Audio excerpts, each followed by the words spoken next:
am going to be talking a lot about Paul Revere, of course, that's my main theme, but we really are going to be talking first about the myth of Paul Revere and how this myth was created, and then sort of untangling things and try to figure out what's real about the story of Paul Revere's ride. And then I'm going to jump way back to the beginning of Paul Revere and talk about how he came to be in this position to do this ride, and then what happened to him afterwards, what else he did in his lifetime. So usually as a historian I go very chronologically, but I wanted to give you that kind of heads up that I'm going to do a little bit first about 1775 and then go back and ahead again. So our main character who we're talking about today, Paul Revere, was painted in this portrait in 1768 when he was 33. And John Sigelman Copley, who was the kind of premier artist in Boston and maybe in all of the colonies in the pre-Revolutionary War era, painted him at his work table. So this is a really unusual portrait because it shows someone in their work clothes, not a really wealthy, fancy person. And so Paul is the one that we're going to be talking about the most. And he is known today for the Midnight Ride that I think people are often surprised to find out that he was not famous for doing that midnight ride in his own lifetime. It was not until a long time after he died, when Henry Wadsworth Longfellow wrote the poem about him, that he became very famous. And that poem was written in 1860. So Paul had no idea that he would become this kind of internationally well-known figure. So we're going to try and figure out how that myth evolved over time. So on the night of April 18th, 1775, Revere's assignment was to reach John Hancock and Samuel Adams before the King's regulars could find and arrest them in Lexington. So Lexington is a town about 20 miles away from Boston to the west. Revere lived in Boston in the North End, which is one of the neighborhoods of the city. So this is a map of Boston in 1775. If you've been to Boston, it looks very different today than it did back then. And as you can see, it was a peninsula, so it was surrounded on three sides by water. It was only attached to the rest of Massachusetts by this little strip of land at the bottom of the map called Boston Neck. And the top part, which is like a mini peninsula off of the bigger peninsula, was the North End. It's still the North End where I work at Paul's house, and that's where he lived. And at the top of the map, you can see Charlestown, which is just across the river. So this, that's going to feature in our geography here. So as a peninsula, Boston was very easy to defend, but also very easy to control. And at the time, in 1775, there were regiments of soldiers in Boston sent by King George III, and they had been there off and on since 1768. So the harbor, Boston's harbor was its main source of income, had been closed since 1774 as a punishment for the Boston Tea Party, which I'm going to call the destruction of the tea, because that's what they called it in the 18th century. So that was their punishment. People were not allowed to do business on the harbor. The king's ships were blockading the harbor. No one could go in or out that way, and people were only allowed in and out of the city by land on that one road that you can see there. So as a messenger well known to the regulars, Revere was forced by these circumstances to try and sneak out of Boston on the night of April 18th. And his friend, Joseph Warren, who was a good friend and leader of the Sons of Liberty in Boston, that group who were protesting the king's laws, sent Revere to Lexington with the news that the soldiers were leaving Boston by water. So the soldiers also had only two options for getting out of the city. They could either go out the road or they could go across the river on the left side of the map and then march in a straight line to Lexington. And that would be their fastest way, was to go by water rather than walking around in a long loop. So the soldiers are going by water. Paul gets this news, and his job is to get to Lexington, where John Hancock and Samuel Adams are hiding, before the soldiers can reach there. The soldiers are passing through Lexington on their way to Concord, where there are guns and gunpowder hidden by the Minutemen in Concord. So the Sons of Liberty are concerned. They don't want their two leaders to be captured by the soldiers, because if they're captured, they'll probably be killed as a punishment for treason, going against the king. And so they send a trusted messenger, Paul Revere, out to Lexington to warn them. So a couple of days before this happens, Paul gets a job to go out to Lexington and Concord and warn the Minutemen out there that this group of soldiers is probably coming soon. So they don't know when the soldiers are going to leave Boston, but they think it's going to be soon. They send Paul out in advance to warn the network of Minutemen out there and John Hancock and Samuel Adams. On his way back towards Boston, so you can see Paul sort of in this picture is on the shore in Charlestown looking across the river towards Boston and Old North Church in the background. He stops in Charlestown and tells a few friends that he wants to set up a secret signal. So he has a plan to have one light hung in the church steeple if the soldiers go by land, and 2 lights hung if they go by water. And he wants his friends to be looking for that signal so they will know what's happening when they see the signal in the steeple. They'll know that Paul's going to come across the river, land in Charlestown, and borrow their horse and ride from there to Lexington. And they know if Paul gets stopped by the soldiers, if he can't get across the river, then one of them will take the news. By seeing the signal, they'll know what's happening, and they can take that message and go to Lexington instead of him. So it's a backup plan. Maybe you've heard this line before, 1 if by land and 2 if by sea, right? And if I say that, does your brain immediately add, and I on the opposite shore shall be? I bet many of you memorized that poem at some point in your life. So that's one of the places that Longfellow and I disagree. In the poem, he has Paul on the riverbank in Charlestown looking across to the church, like you see in this picture, awaiting that secret code. In real life, Paul's the one sending that code. So Longfellow changes quite a bit of the poem, in the poem, to make it seem like Paul did this job all by himself. He has him going to every Middlesex village and town, which is a very unrealistic goal to accomplish in one night, since it's a large county. And you know now, because I've just told you, that Paul already visited Concord a few days before the actual midnight ride, and that he's really going to Lexington to warn John Hancock and Samuel Adams, and they never appear in the poem. They're not mentioned once.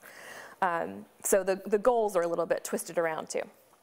So Revere asked his friends in Charlestown to look for those lights because he's worried that he won't get out of town. And he has a small rowboat hidden on the edge of the waterfront so that he can get out when necessary. There's no room for a horse in a rowboat, of course, and he probably didn't own one of his own, so that's why he's going to have to borrow one when he gets to his friends.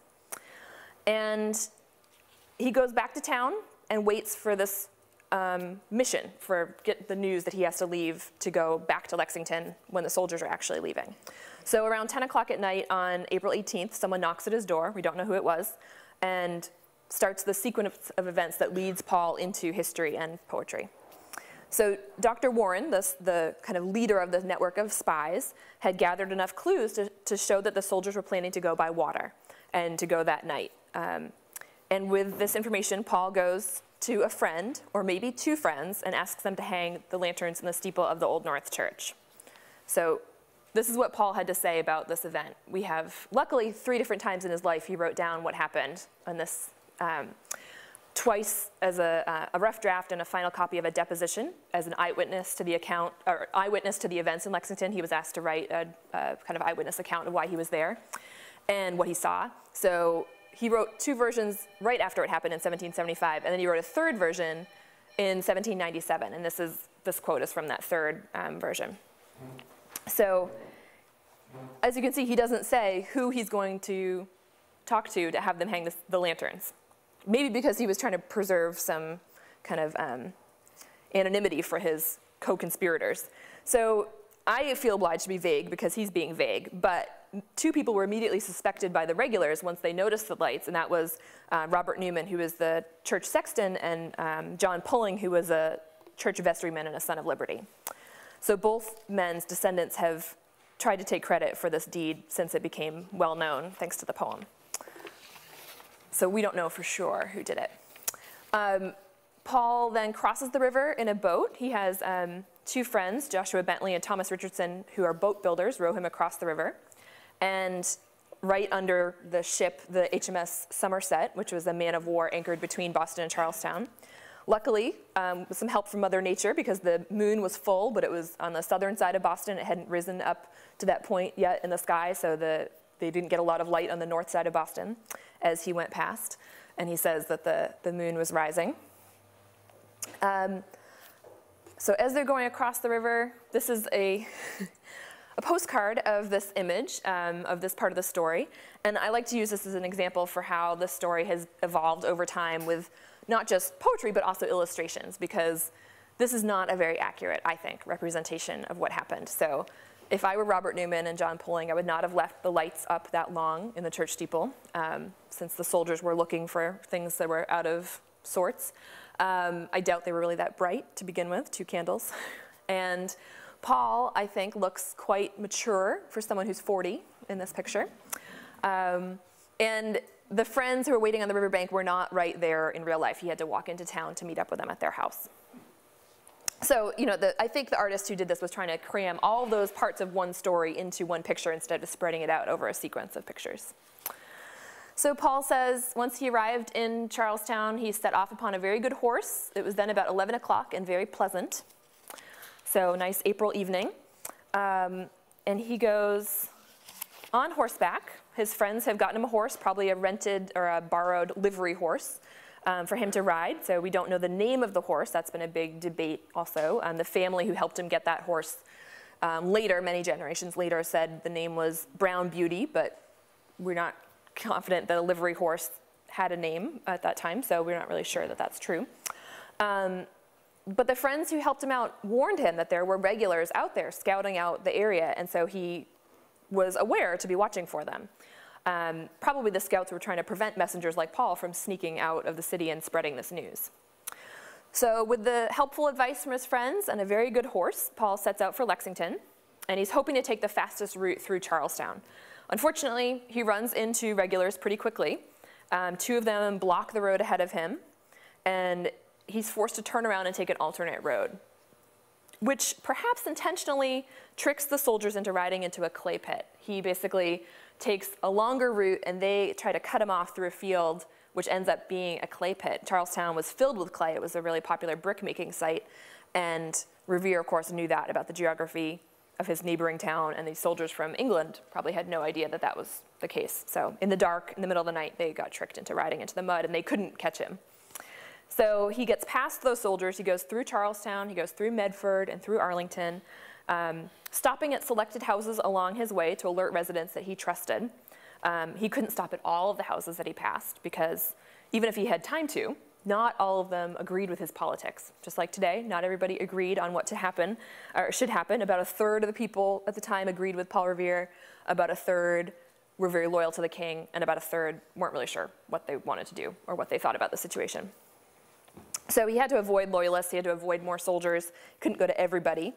The risks of capture were clear. He would be tried for treason, he would likely be convicted, and likely killed if he was caught. So he rode carefully, he chose his fellow messengers carefully. And at this point, all the towns in the area had a network of patriots who were kind of ready for something like this to happen. They were anticipating this sort of event that would give them a reason to sort of gather in opposition. So there were networks of people planning how to proceed if something like this happened. So he says, I proceeded to Lexington through Mistick and awaked Mr. Adams and Hancock and delivered my message. And this is from his draft of his deposition in 1775. So not the corrected copy, but the rough draft. So upon arriving in Lexington around midnight, he makes for the home of Reverend Clark, who was a relative of John Hancock, and that's where they were staying. The guard, who was the Minuteman, was posted at the door. Later reported that when Revere arrived, the guard asked Revere to be quiet. Basically, he said, he warned the messenger that the family had just retired for the night and had requested that they might not be disturbed by any noise about the house. And Revere says, noise? You'll have noise enough before long. The regulars are coming out. So that quote is the only record that we have of what phrasing he might have used on this ride, because no one else wrote down what he said. The ever popular "The British are coming," which many people think he was yelling as he was going, was not coined, we think, until the 19th century. So until a few generations after we'd separated from England, when it seemed like we were a separate country. Because of course, when Paul was doing this, we hadn't separated yet. Everybody was British, so it wouldn't have made much sense to say that. After waking John Hancock and Samuel Adams, Revere is joined by William Dawes, who you may or may not have heard of as another rider, who was sent out from Boston by the land route, the alternate route that Paul didn't take, with the same message. So together they decided to keep going. They'd already finished their job, arrived in Lexington, but they're going to keep going towards Concord and more patriots along the way. So I always like to describe this as their extra credit part of the evening. They don't have to do this, but they're deciding to go and help and tell more people what's happening. So they are joined pretty shortly outside of Lexington by a young doctor from Concord, Samuel Prescott.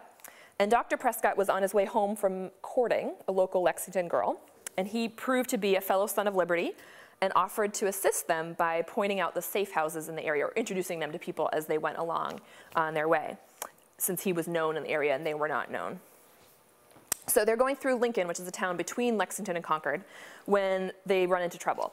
They find a British patrol blocking the road ahead of them. And this is what Paul says happened.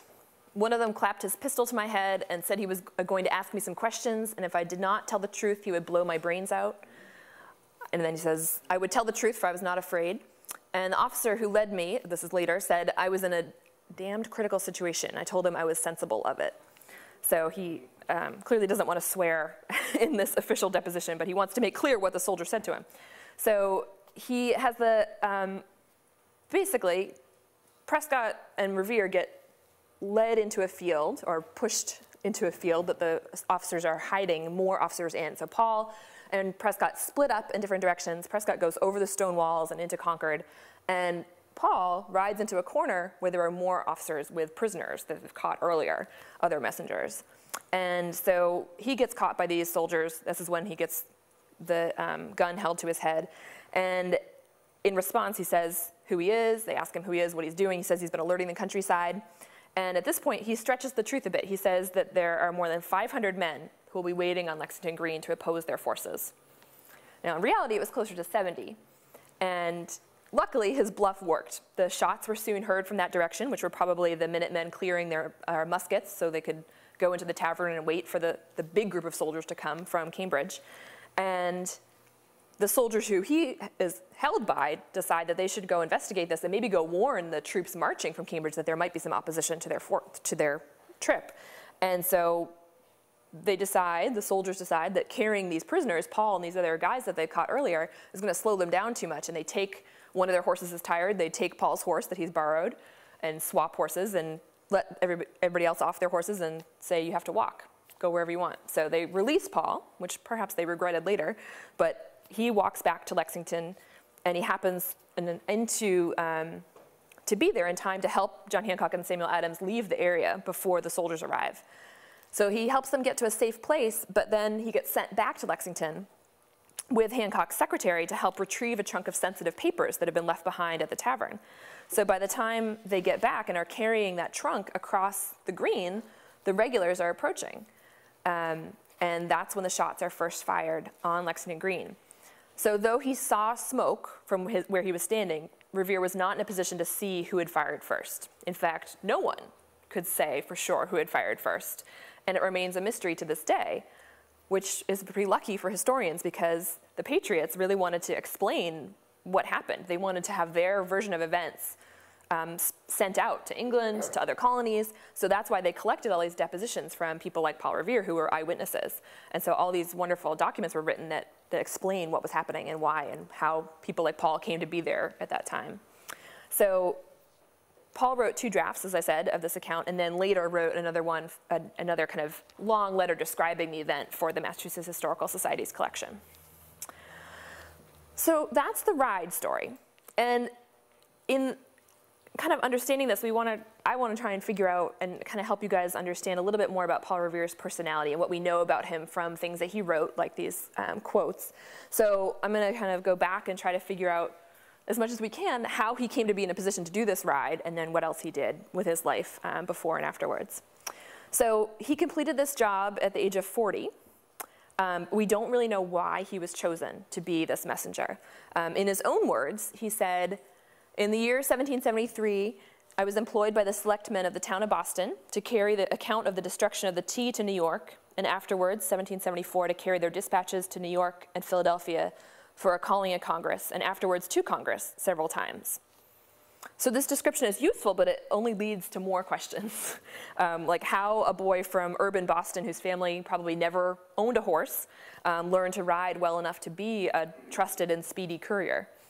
So I can't answer all those questions, but I can tell you some of what we know about his background. So here's Paul again. So Paul's father arrived in Boston in 1715 at the age of 13. He was alone, he didn't have any friends or family there, and he probably didn't have any English either. His parents were Huguenots in France, and they sent him to his uncle on the island of Guernsey, and his uncle sent him to Boston, across the Atlantic. He paid for his trip, and he paid for his apprenticeship to the best silversmith in Boston, John Coney. And Apollo Revere was his name. He was French, and he came to Boston with that name. So he served his apprenticeship, and he acclimated to life in Boston, which was a very English town at the time. He set up his own silversmith shop eventually, and he married a woman, Deborah Hitchborn, whose family was English, had been there for a few generations in Boston already. And eventually, he anglicized his name to Paul Revere. So that's Paul's dad, the famous Paul's dad. Their first son died young, but their second son, this one, was born in late December of 1734 and named Paul Revere Jr. when he was born.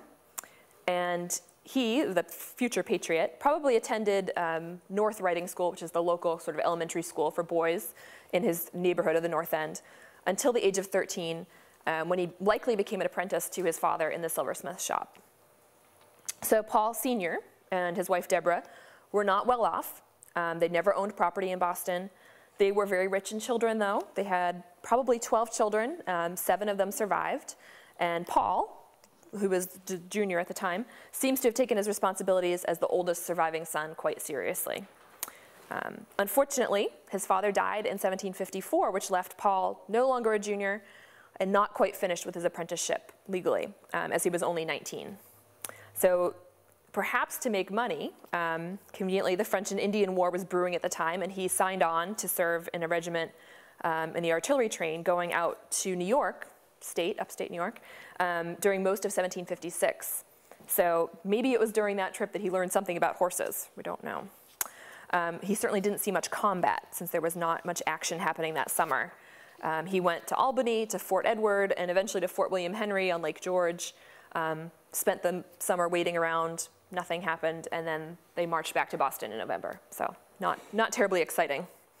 When he came back to Boston, he set up as a silversmith, running his dad's business. This is the trade that he knew, being a silversmith. This is a typical silversmith shop from this time period, so a view of not Paul's shop specifically, but of the generic silversmith shop. In an unusual loophole, his mother had been allowed to run the family business for him until he turned 21, or at least own it in his name. So that was the legal age of inheritance at the time, 21. And Revere often called himself a goldsmith because he was skilled enough to work with gold, even though his records show that most of his customers bought things made out of silver. He did make some things out of gold occasionally, and he used that term since it does sound fancier than silversmith. Most customers would bring silver to him, and so you might have coins that you want to convert it into something you could use or display in your house, or you might have something old that was dented or out of fashion and you wanted it melted down and turned into something new. So that was the bulk of his work, was in things that people brought to him, and he charged them for the making of it, not for the cost of the silver itself. Occasionally, customers would come in and buy something either off the shelf or order something made out of silver that they were paying for, but that didn't happen nearly as often. And so I want to show you a couple of his examples of his silver. The Liberty Bowl, which is in the Museum of Fine Arts in Boston, is probably the best known, one of the best known pieces that he did from 1768.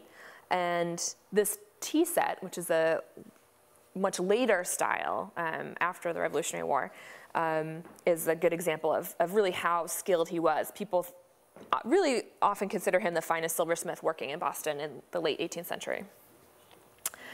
And his skills with silver and gold really put him in the top of the pyramid of artisans. So of all the people who were working with their hands, he had some of the highest kind of skill level. But it also meant that the success of his business was really dependent on a successful economy. So if the economy is not doing well, silversmiths are not doing well, since this is such a luxury trade.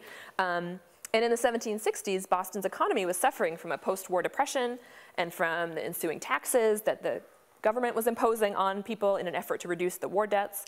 So Revere had to find new ways to supplement his reduced income. Conveniently, he was sometimes able to make money while protesting what many people had come to see as economic injustices. So using his already renowned skills for engraving, he was, if we go back to you can see his engraving was really well known, and even other silversmiths would send silver to him to be engraved. It was a really important job, so that kind of tells you that people really respected his work.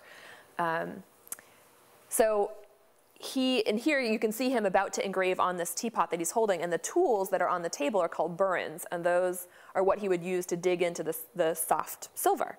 So copper is also a very soft metal, and you can use the same tools to engrave in copper, and that's what he started doing. He started making prints out of copper sheets that he had engraved.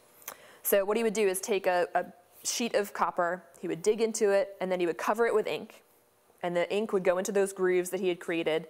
He would wipe off the excess ink, and then take a printing press and a damp piece of paper and press that image onto that paper. So the water in the paper would sort of absorb the ink, and you have a black and white print that's created. So here's an example of one of his prints, the landing of the troops. This is a good example of a political print because it's showing Boston, the north side of Boston, and from the harbor, all these ships coming in to the harbor are all unloading British regiments of regulars. Those are all the regulars who came in 1768 to quell the protests over the Stamp Act in Boston. So Paul would do the black and white. He had to do that same process for every copy that he made, and he sold them. And often they were hand colored in. So I think I put in nope, I didn't put in a color one. So often they were hand colored by an artist. So some prints are black and white and some prints are colored in. And he did lots of other engraving. He didn't just do political propaganda and prints like that. He did things like book plates. He did illustrations for magazines. This is a book plate for Gardner Chandler. And he did the mastheads for newspapers. So you can see this is the Massachusetts Spy. And he did enlistment certificates for military companies. He did people's trade cards, like a business card. He did all kinds of labels for different companies. He did lots of different engravings throughout his career. But he didn't just stop there. He had another job. In addition to being a silver and goldsmith, in addition to being an engraver, he also went into dentistry. So this is an advertisement from a newspaper. And if you don't mind, I'll read it for you because it's a little bit hard to understand. Some of the letters are different than we would use. So it says, artificial teeth, Paul Revere takes this method of returning his most sincere thanks to the gentlemen and ladies who have employed him in the care of their teeth. He would now inform them and all others who are so unfortunate as to lose their teeth by accident or other ways that he still continues the business of dentist and flatters himself that from the experience he has had these 2 years, in which time he has fixed some hundreds of teeth, that he can fix them as well as any surgeon dentist who ever came from London. He fixes them in such a manner that they are not only an ornament, but of real use in speaking and eating. He cleanses the teeth and will wait on any gentleman or lady at their lodgings. He may be spoke with at his shop opposite Dr. Clark's at the North End, where the gold and silversmith's business is carried on in all its branches. So he's saying basically, he'll come to your house, he'll fix your teeth for you. What he would do is brush people's teeth with a dentifrice, which was a toothpaste sort of thing made out of pumice. Conveniently, as a silversmith, he probably used ground up pumice to polish silver, so it would take off that thin outer layer of fingerprints and smudges in the outside of the piece. And he would use that ground up pumice mixed with butter and sugar to clean your teeth with a toothbrush that was probably made out of bone handle and then a boar bristle brush. And if you lost a tooth, as he says, if you had an accident, you lost a tooth, he wouldn't replace a whole set of teeth, so he didn't make a complete set of dentures for anybody that we know of, but he did use hippopotamus tusk carved out to fit the shape of the missing tooth and then attach that to your surviving teeth with silver wire. So of course he had silver wire in his shop, so being a dentist and being a silversmith did go together, just not in the way that people often assume. I think today people think he must have been filling in cavities with silver, and that was certainly not done in that time period. They weren't that advanced yet, and Paul was not advanced enough to do any pulling of teeth or making a complete set of dentures. But he was making a little extra money moonlighting as a dentist. So during the years that he advertised this dentistry from 1768 to 1770, tensions were building in Boston, and the occupation of the city by the regiments of regulars since 1768 certainly had something to do with it. And the culmination of this tension came on March 5th, 1770, when soldiers fired shots into a mob outside of the townhouse, which is the old state house today, but was the center of town government. So Revere took advantage of this bloody massacre, which is what he titled this engraving, to produce a run of prints for sale. So you can see one here. I think there are 12 copies that still exist today of the original print that he did. And image was perhaps copied from one that was engraved by someone else, by Henry Pelham, who happens to be John Singleton Copley's half-brother. But copying engravings was really common in that time period. People often copied engravings that came from England. People would get prints sent from England, and then Paul might copy them himself and do a run of a prints of his own. Henry Pelham didn't take kindly to it, though, unfortunately. So killing two birds with one stone, Paul was profiting from the production of propaganda. This is absolutely not accurate. This is not showing what really happened. It's definitely playing up the massacre element. 5 people were killed in this event, but this looks a little bit worse than it actually was at the time. And he is clearly supporting a cause in which he's becoming more and more involved while also making money at the same time. Now, the interesting thing is that we don't know whether or not he was present at this event. But there is this image, which is a pen and ink drawing that people attribute to Paul Revere. And it is actually very accurate. It shows the location of where each person was when they fell and where the shooters were standing and all these things. It may have been commissioned by the defense attorneys for the soldiers. And people do think that Paul did make this diagram, so we don't know if that indicates that he was there or not, but you can sort of draw your own conclusions, I guess. As a joiner, someone who was always joining new groups, Paul was deeply involved in the Sons of Liberty by 1773, which is the next time that Boston really let off steam in such a public manner. And he might have come to that group through his active participation in the Masons in St. Andrew's Lodge, which had a lot of overlap between those groups. And he had joined the Masons in 1760 when he was only 25. He was also an active member of the North End Caucus, which was his neighborhood's Whig political group, and possibly a member of the much more select and secretive Long Room Club, which was really the group of gentlemen that were pulling the political strings in pre-revolutionary Boston, deciding who would run for what office and things like that. He, if he was a member of that group, and people suspect that he was, he may have been the only artisan member. So as an artisan, he really straddled this interesting, kind of hard to define position. He was someone who worked with his hands. He would have called himself a mechanic. And he often led the mechanics of Boston in later years as a kind of leader of that large group. But he was not formally schooled beyond the age of 13. And he could never hope to become a gentleman because he did not go to high school. He did not go to what they called Latin school at the time, or he didn't go to Harvard, which was the really only college available in the Boston area. But his customers did. They were the better sort, people who could afford to buy silver and gold. So he was in a position between these groups of people. He was not really completely not someone who was like working on the wharves, unloading ships. He didn't do a lot of menial labor, but he was someone who was really in connection with these very high-ranking people, but he was not their equal in any way. So many historians have speculated that maybe he was chosen to be a messenger because he had so many connections to different groups of people. He knew so many people through his job and through all these organizations that he belonged to. So we know that in December of 1773, Revere was among those who took turns guarding the tea ships that were sent to Boston with this taxed tea, this enforced tax. And the people who were guarding the ships were making sure that no tea was unloaded onto the wharves in Boston. So he also served as a courier, taking messages back and forth between the people who were negotiating what to do with the tea. And we can't say for sure where he was on the night of December 16th when this event took place, when the tea was dumped peacefully and systematically into the harbor. But we do know that he left for New York with the Patriots' version of events the next morning. So he was the one given that job of saying, take this report that we wrote about what happened and take it to our friends in New York and tell them our side of the story before the British version gets there. So that began his eventually illustrious career as a messenger. And over the next 2 years, he went on at least 17 documented rides or trips. Sometimes he was paid, sometimes he wasn't.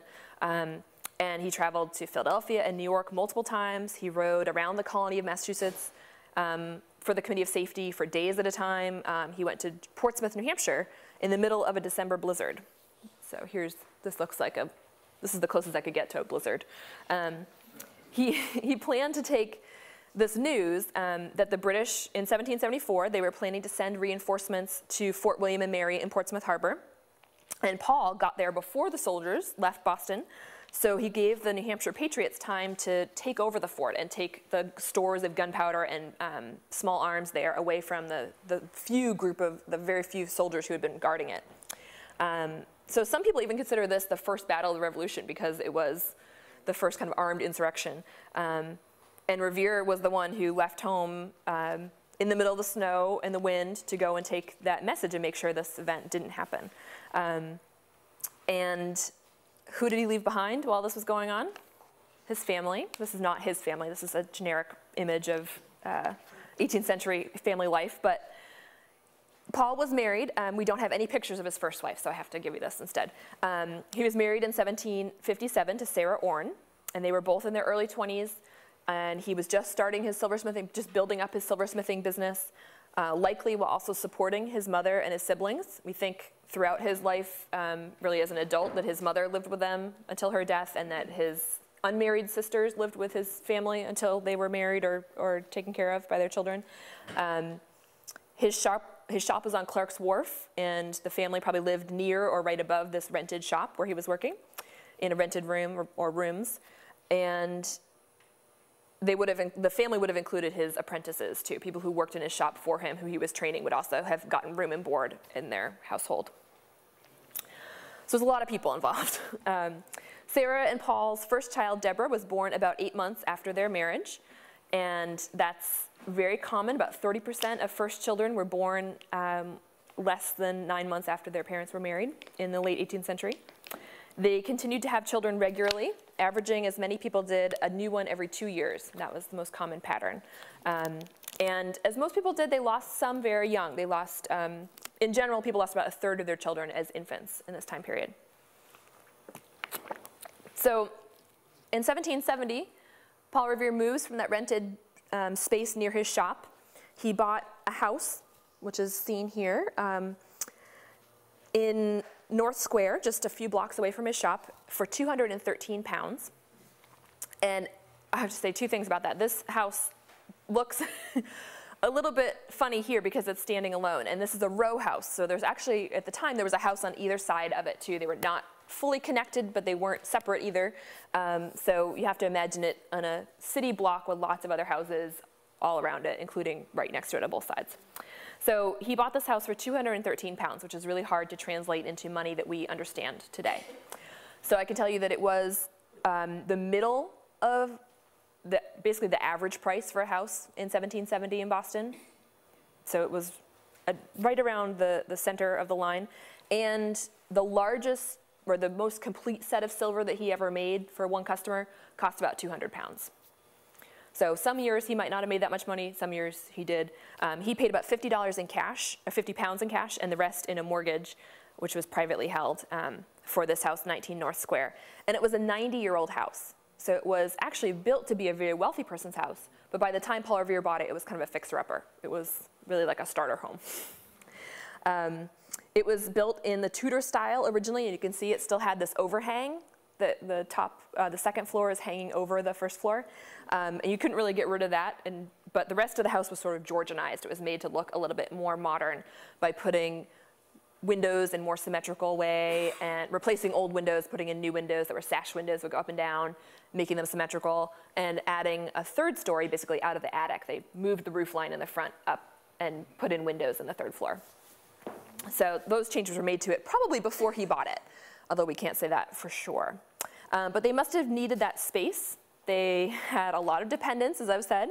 By 1770, Sarah had given birth to 6 children, including one who had died young. So there were 5 surviving children when they moved in. She gave birth to 2 more children in the new home over the next 3 years. Unfortunately, she died in 1773, about 6 months after their youngest baby, the 8th baby, was born.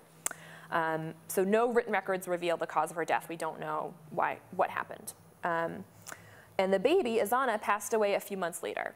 So Sarah died in May, Azana dies in September of 1773. It's hard to imagine Paul, who is someone who has, as we know, at least 3 jobs, attending meetings every night, practically, also having time to do the laundry, the cooking, the cleaning, the household chores, the childcare necessary to keep a house like this running. And certainly his contemporaries would not have expected him to do those chores either. But even though he had family who might help, his oldest daughter was 15, he had his mother living with them, he couldn't afford a housekeeper, but he needed a more permanent solution too. So luckily, fate stepped in. Right in the neighborhood lived Rachel Walker. And this is a miniature portrait of Rachel. So I know it looks very large here, but it's probably about this big in real life. It's also in the Museum of Fine Arts collection. And we don't know for sure, but people suspect that Paul is the one who made that gold frame that's around it. It's not signed, but it is probably something that he made in his shop. Rachel in this picture is in her late 30s, we think, but in the time that they got married, she was 28. She'd never been married before. She was an only child. Her parents were in their 40s when they had her, so we imagine her life was pretty quiet before she moved into Paul's house. It was probably never quiet again after that point.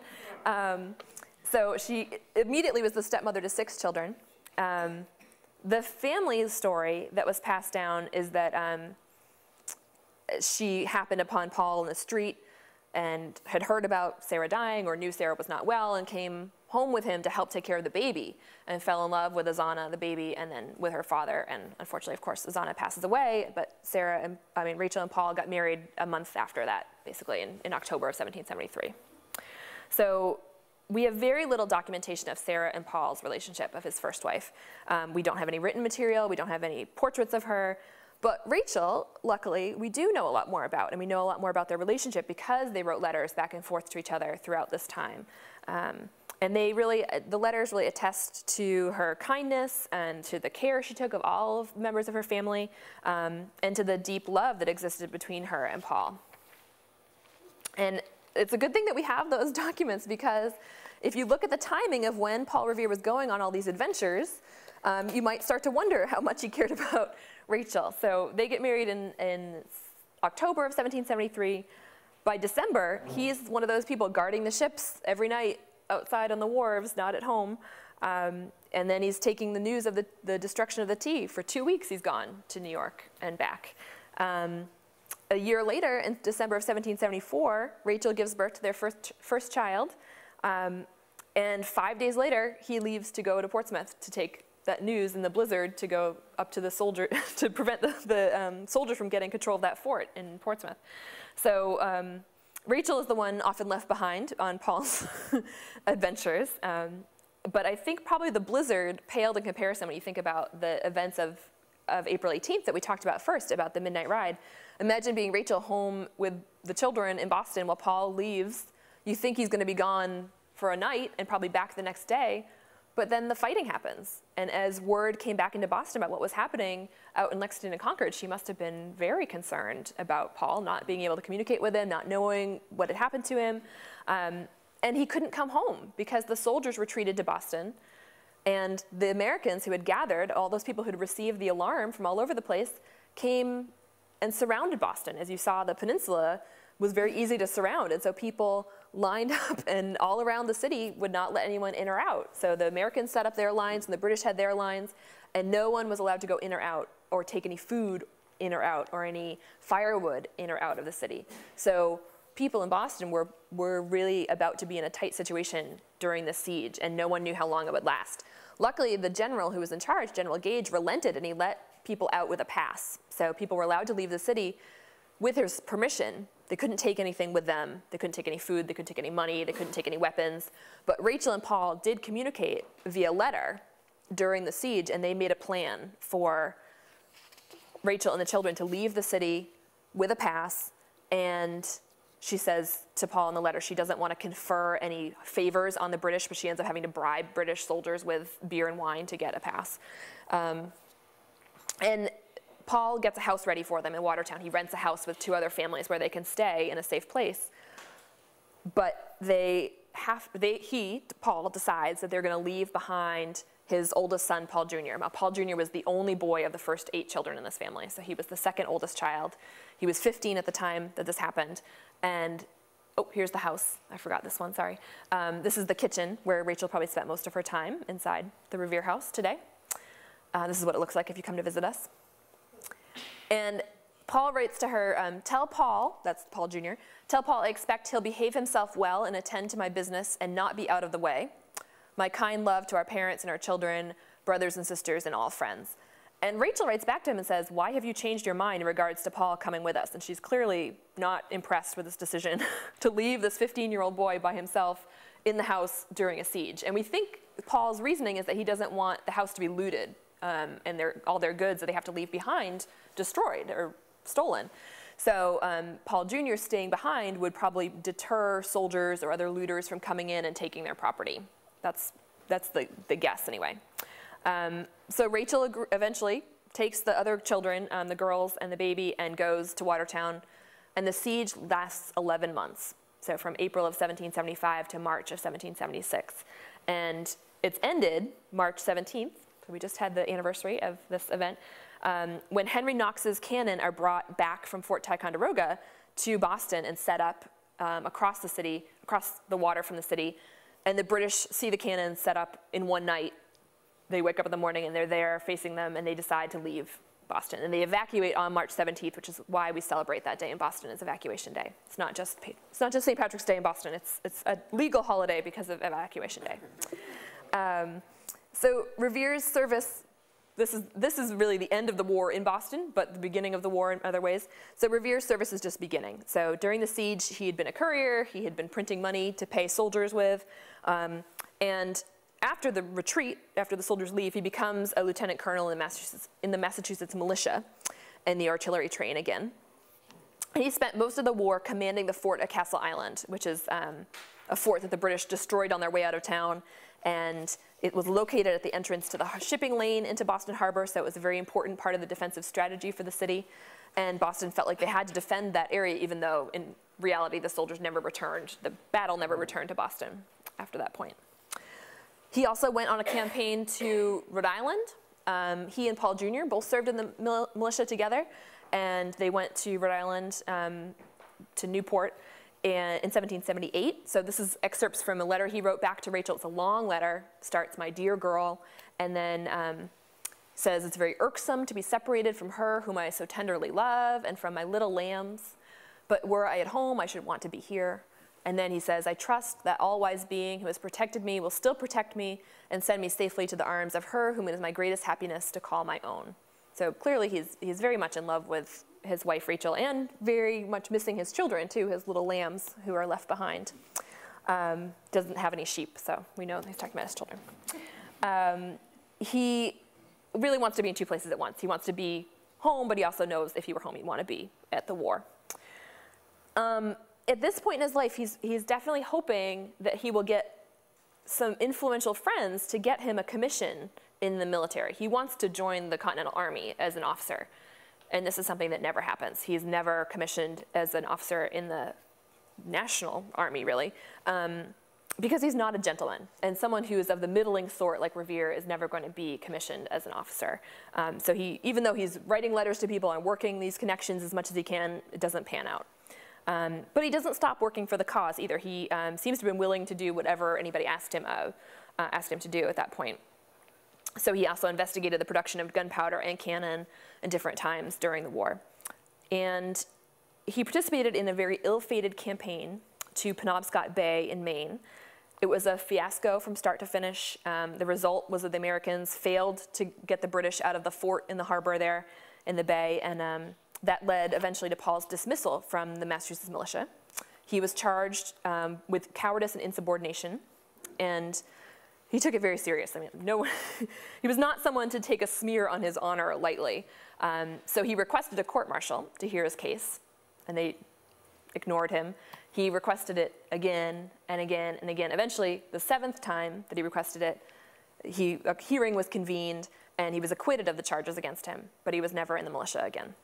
So that was, I think, a major disappointment to him as well.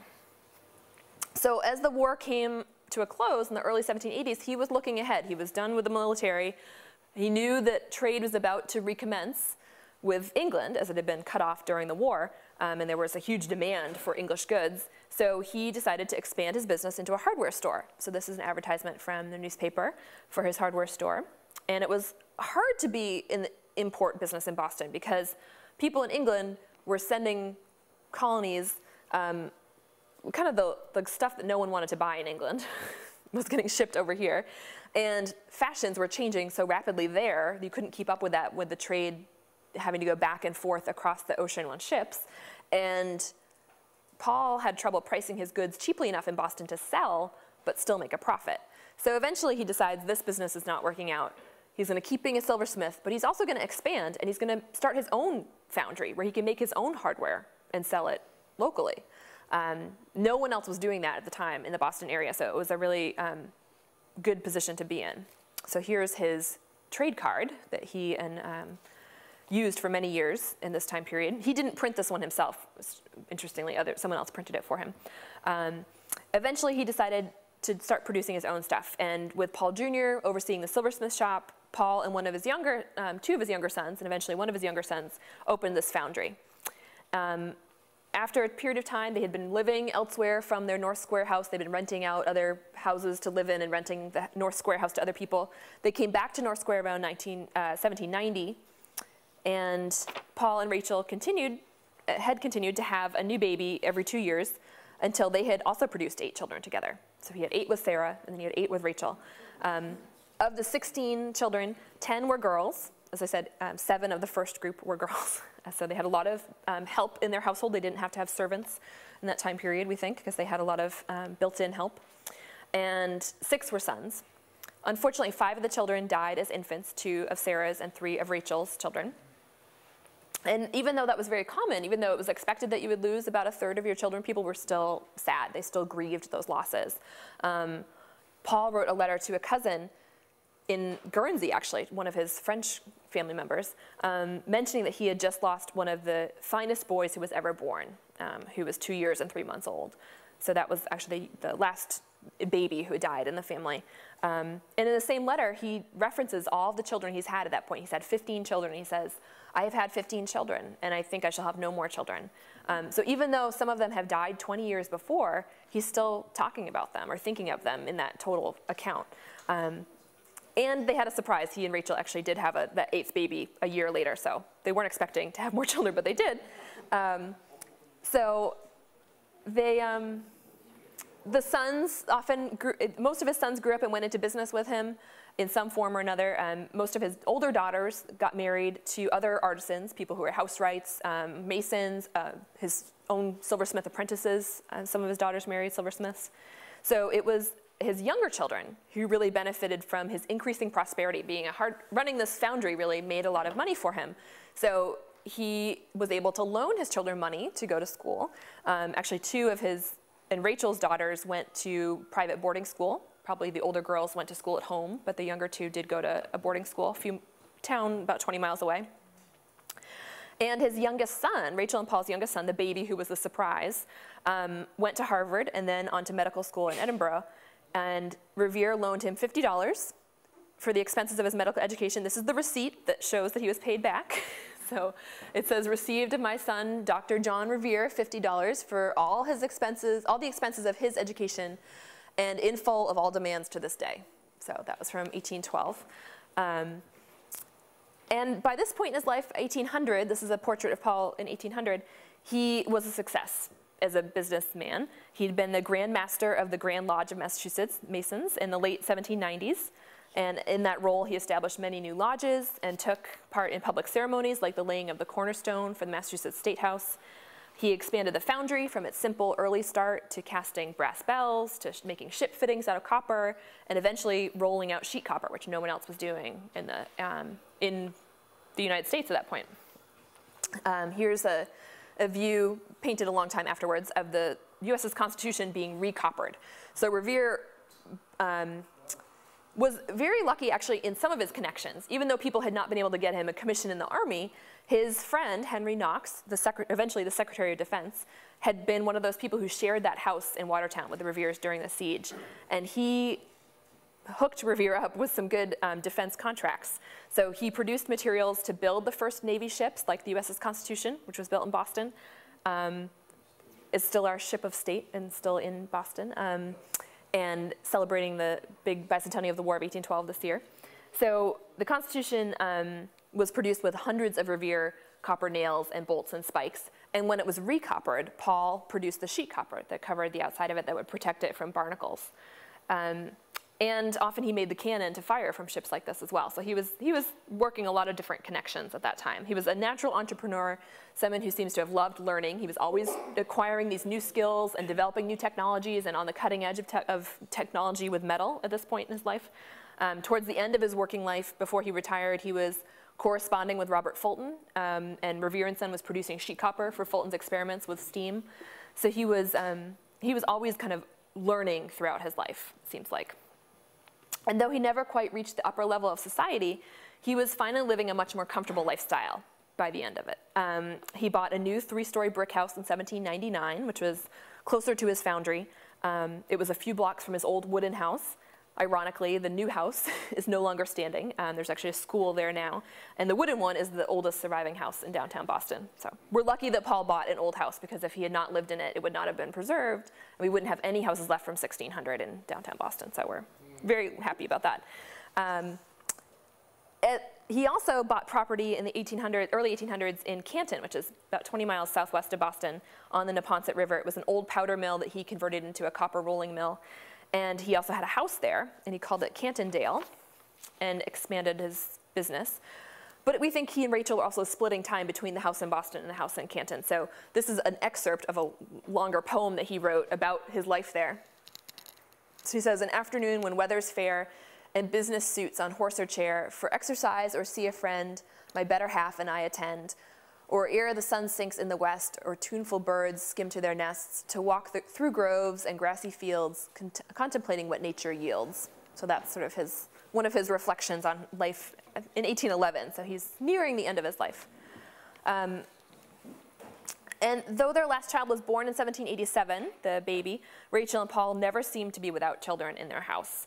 As some of his daughters died in their childbearing years, this was quite common, Revere took in grandchildren as needed. So his eldest daughter, Deborah, died after the birth of her 9th baby. One of her younger sisters married her husband, which was also fairly common. But Paul and Rachel adopted that youngest baby and raised him as their own child, essentially. When another daughter's husband was declared mentally incompetent, he'd been one of Paul's former apprentices, actually, Paul paid for his care in a private home in the country and took in Frances and her children, and Frances died a little bit later, and they took on the responsibility of raising those children too. And then even one of his sisters, whose family was not a success, her husband was not a very supportive husband, I think. He and Rachel raised some of her children as well, some of his nieces and nephews. So even though they had these children who were adults living with them and children who had grown up and moved out, they still were taking in grandchildren, and they seem to have always had young children in their household. So it was around this era that he, this is a quote from a letter that someone wrote to Rachel saying she just visited the Reveres and was struck by their generosity, and says, "How little did I know your worth till I visited you in your own hospitable family and saw your heart open to the orphans which surrounded your table." So I think that's a really nice reference to their lifestyle at this time. In this era, Paul was writing down his 3rd account of the ride in 1797 and giving it to the Massachusetts Historical Society, which had just been founded. And maybe he kept those memories fresh by retelling that story to the many grandchildren and great-grandchildren that he knew. And that's what his family says, that they remembered him telling the story to them. But the children who he told it to remembered different things than were in the accounts that he wrote. So in the family stories, he forgets his spurs and sends his dog, who had followed him, home to Rachel with a note saying, "Send me back my spurs with the dog." These stories were told and retold by family members and then recorded by other people later on. But they didn't make it into Paul's written accounts. So this is the portrait of Rachel. And this was taken actually in 1813, just a few weeks before she died. She died in her late 60s. Paul, as you see here, by Gilbert Stuart, he died 5 years later in 1818 when he was 83. Very long life. So at the end of I do a program for 5th graders usually called The Man Behind the Myth. And this program, we look at documents that Paul Revere wrote, and the students try to find things in it they didn't know about Revere, and then they share them with the class. So we cover a lot of the same material that we've talked about today. And I always ask the students at the end to think to themselves about knowing what they know now, that he was not famous in his own lifetime for the ride, that he had no idea that he would become this kind of internationally well-known figure. Here's the Cyrus Dallin statue of him. That it was only thanks to the poem written in 1860 that he becomes famous. What do you think he'll be most proud of in his life?